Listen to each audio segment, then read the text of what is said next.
So ito yung kapasitor niya. Pinalit.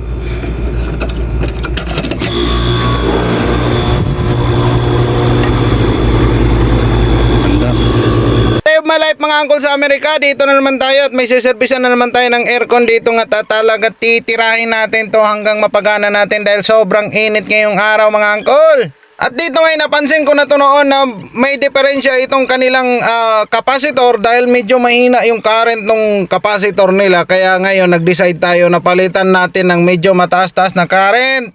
From 370 mga uncle, ginawa ko ng 440 para naman talagang magka-crank talaga yung kanyang compressor at kanyang fan motor mga uncle, kasi nga ito ay medyo matanda-tanda na talagang kailangan natin i-upgrade na rin yung kapasitor kasi gawa ng maganit-ganit na yung mga kaso-kasuan nito mga uncle dahil nga talagang tuyong-tuyo na, no? Medyo nabibilad pa dito sa araw at talagang kahit na tirik yung araw ay talagang umaandar nga naman talaga, kaya kailangan nating i-upgrade ito. At dyan na nga sa ginagawa ko na yan ay pinalitan ko na nga yung kanyang kapasitor.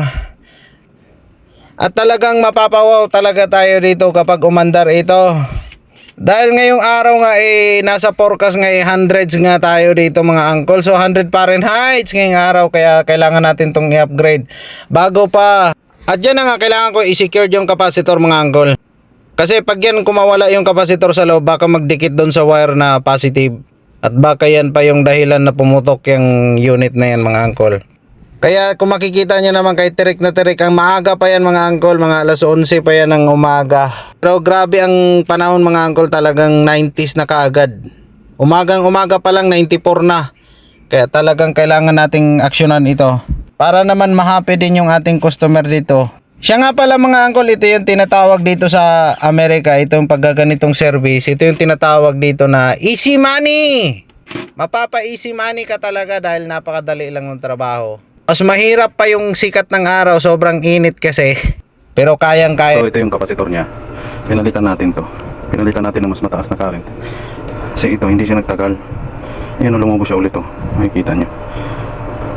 Ito masyadong generic, galing Amazon yata to. So ayun, ito. Ulit na.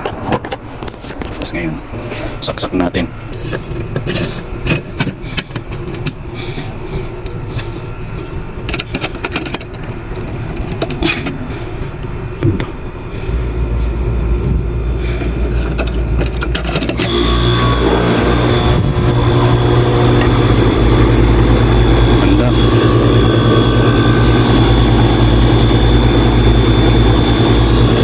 Sana tumagal.